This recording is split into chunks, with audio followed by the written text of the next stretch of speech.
Hello readers, आज हम romantic as के एक राइटर जॉन कीट्स की लाइफ को एक कहानी के फॉर्म में समझने की कोशिश करेंगे। तो जॉन कीट्स का जन्म 31 अक्टूबर 1795 को फिन्सबरी लंदन में हुआ था। उनके फादर का नाम थॉमस कीट्स था और उनकी मदर का नाम था फ्रांसिस कीट्स। तो उनके पेरेंट्स हॉर्सेस दिया करते थे रेंट पे और यही उनका बिजनेस था।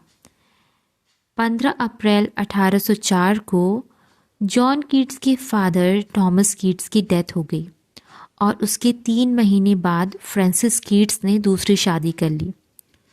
इसके बाद से जॉन कीट्स अपने छोटे भाई बहन के साथ अपने ग्रैंड पेरेंट्स के वहाँ चले गए।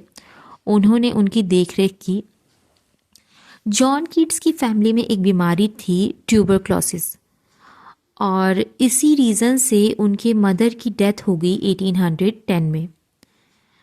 तो हुआ ये, इसके बाद से जब वो अपने ग्रैंड पेरेंट्स के वहाँ रह रहे थे तो उनकी ग्रैंड पेरेंट्स ने भी कीट्स के लिए कुछ गार्डियंस अपॉइंट कर दिए और जो उनकी ग्रैंड मदर थी उनकी भी डेथ होगी 1814 में।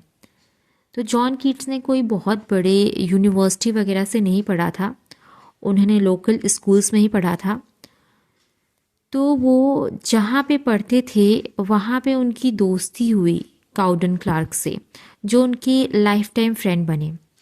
इसके बाद से कीट्स ने मेडिकल फील्ड के लिए पढ़ाई करी। वो थॉमस हैमंड के वहाँ एक अप्रेंटिस्ट बने, प्रशिक्षु बने। 1811 से 1815 तक उन्होंने ट्रेनिंग ली। 1816 में उन्होंने इसमें क्वालिफाई भी कर लिया, लेकिन उनको ये एहसास नहीं था कि वो एक पोएट बनना चाहते थे। जब तक वो 18 साल के नहीं हो गए तब तक उनको ये समझ में नहीं आया। 1814 में उन्होंने फर्स्ट ट्राई दिया और इमिटेशन ऑफ स्पेंसर लिखा। तो उनको इंस्पिरेशन मिली कहाँ से? जब उन्होंने स्पेंसर का फेरी क्वीन पढ़ा, इस वर्क ने कीट्स को बहुत ज़्यादा इंस्पायर किया और वो एक पोएट ही बनना चाहते थे।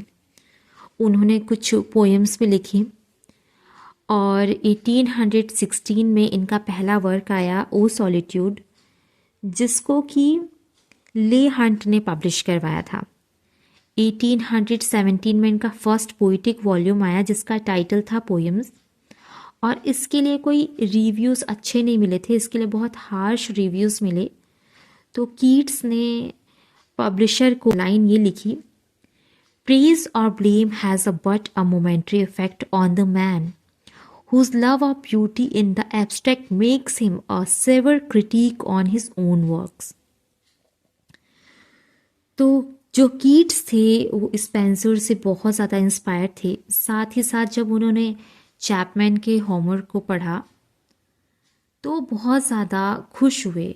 वो एक तरीके से ग्रीक आर्ट को प्रेज़ किया करते थे और ये चीज़ हम उनके एक work on first looking into Chapman's Homer में देख सकते हैं, जो कि उनके ग्रीक चीज़ों के लिए प्यार दिखाता है। जैसा कि हम जानते हैं कि जो कीट्स थे वो ब्रिटिश सोसाइटी से बिलोंग करते थे और ब्रिटिश सोसाइटी में गर्ल्स और बॉयज़ की मिक्सिंग एक कॉमन बात थी।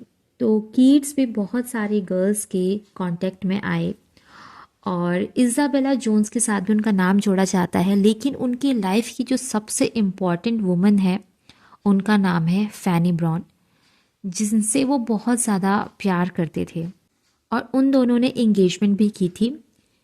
1819 के क्रिसमस पे इन दोनों की एंगेजमेंट हुई थी, लेकिन उस टाइम पे कुछ सिचुएशन ऐसी थी that they were not in a position to Mary,